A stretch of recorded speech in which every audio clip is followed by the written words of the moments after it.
Hi കൂട്ടുകാരെ, hi, praise the Lord. യേശുവിൻ തിരുപാദത്തിൽ ഇരുന്നു കേൾക്കണം തന്റെ വിശുദ്ധ വാക്യത്തിൽ നമ്മുടെ ജീവനാം. യേശുവിൻ സുവിശേഷം ദിവ്യമാം ഉപദേശം കേൾക്കുക നാം, കാക്കുക നാം ജീവന്റെ വാക്യങ്ങൾ. കേൾക്കുക നാം, കാക്കുക നാം ജീവന്റെ വാക്യങ്ങൾ.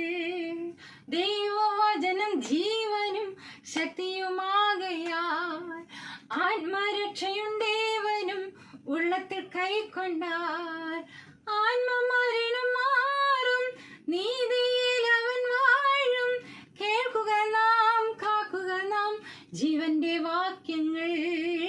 കേൾക്കുക നാം, കാക്കുക നാം ജീവന്റെ വാക്യങ്ങൾ.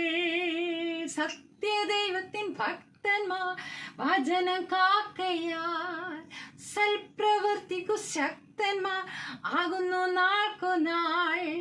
ദൈവമുഖപ്രസാദം നിത്യം അവർക്കഗാധം.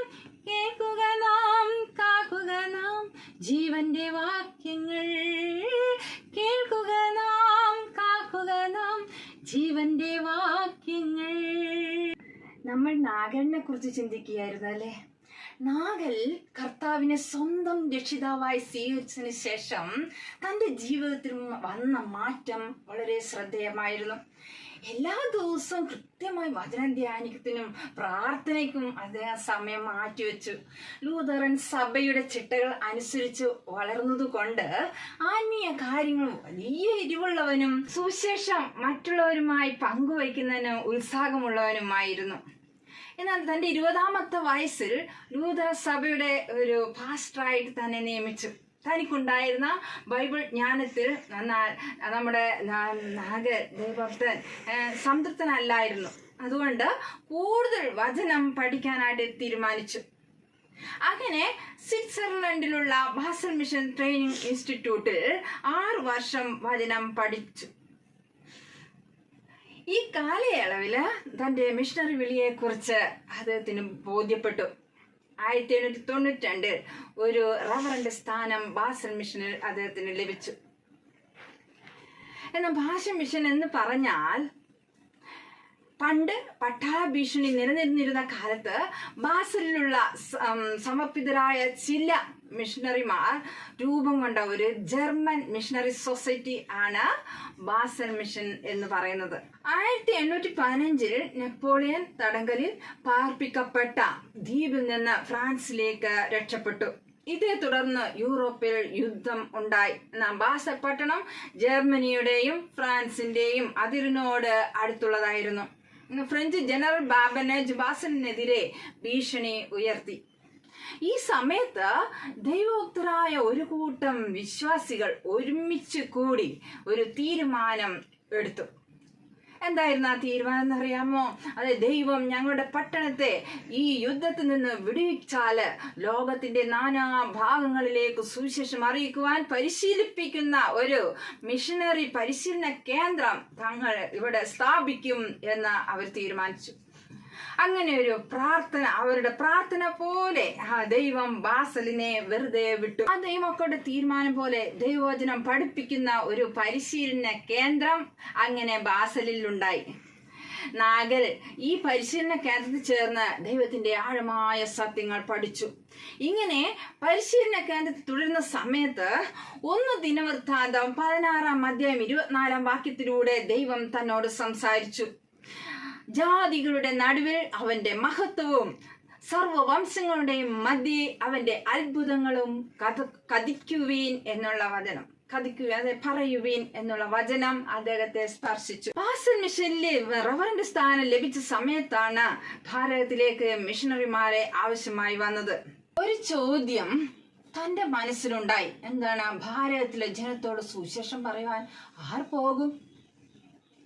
അത് എതിർപ്പുകളൊന്നും ഇല്ലാതെ നാഗൽ ഭാരതത്തിലേക്ക് മിഷണറി ആയിട്ട് പോകുവാനായിട്ട് തന്റെ താല്പര്യം അറിയിച്ചു.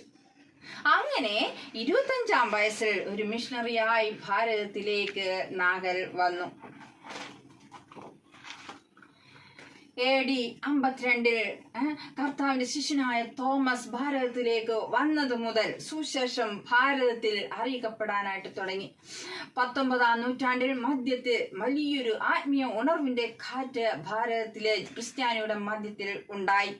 പ്രത്യേകിച്ച് കേരളത്തിലെ ക്രിസ്ത്യാനികളുടെ ഇടയിൽ കേരളത്തിൽ നടന്നുകൊണ്ടിരുന്ന ഉണർവ് യോഗങ്ങളിൽ നമ്മുടെ വിദേശ മിഷണറിമാരെ സ്വാഗതം ചെയ്തു. നാഗന്റെ കപ്പൽ യാത്ര നോക്കുക. നാഗന്റെ തന്റെ സാഹസികമായ യാത്ര ജർമ്മനിയിലെ ഹാംബർഗ് തുറമുഖത്ത് നിന്ന് ആരംഭിച്ചു. ലോകത്തിലേക്കുള്ള വാതിൽ എന്നാണ് ഈ തുറമുഖം അറിയപ്പെട്ടിരുന്നത്. കപ്പൽ യാത്ര മറക്കാനാവാത്ത ഒരു അനുഭവമായിരുന്നു. അത് മാസങ്ങൾക്ക് ശേഷം 1893 ഡിസംബർ മാസത്തിൽ തെക്കേ ഇന്ത്യയിലെ കേരള സംസ്ഥാനത്തിലെ മലബാർ ഭാഗത്തുള്ള തുറമുഖത്ത് കപ്പൽ അടുത്തു. വളരെ പ്രതീക്ഷയോടുകൂടി തന്റെ കാലുകൾ ഭാരത മണ്ണിലേക്ക് എടുത്തു വെച്ചു. ജനങ്ങളുടെ ജീവിത രീതിയോടും ഭക്ഷണ രീതിയോടൊക്കെയും നാഗർ വേഗത്തിൽ ഇണങ്ങിച്ചേർന്നു. അധികം താമസിയാതെ കേരള ഭാഷയായ മലയാളം പഠിച്ചെടുത്തു. ഇക്കാര്യത്തിൽ തന്നെ സഹായിച്ചത് സത്യാർത്ഥി എന്ന ഒരു വ്യക്തിയായിരുന്നു. നാഗന്റെ സാധാരണ ജീവിതവും ആളുകളോട് സഹകരിക്കാനുള്ള കരുതുവാനുള്ള മനസ്സും താണജാതിയിൽപ്പെട്ട അനേകരെ കർത്താവിലേക്ക് നടത്തുന്നതിന് ഇടയായി തീർന്നു. നോക്കുക, നാഗന്റെ ജീവിത സാക്ഷ്യം എത്ര മനോഹരം. ഇന്നത്തെ വാക്യം 1 ദിനവൃത്താന്തം 16:24. ജാതികളുടെ നടുവിൽ അവന്റെ മഹത്വവും സർവവംശങ്ങളുടെയും മധ്യേ അവന്റെ അത്ഭുതങ്ങളും കഥിപ്പിൻ. 1 ദിനവൃത്താന്തം 16:24. ദൈവമേ നിന്നറിവാലെ ഹൃദയം നിറയ്ക്കുകേ, ജീവനാം നിൻ കൃപയാലെ ആത്മകൺ തുറക്കുകേ. ദൈവജ്ഞാനം ശ്രേഷ്ഠദാനം, ഭക്തൻ സത്യസമ്പത്ത്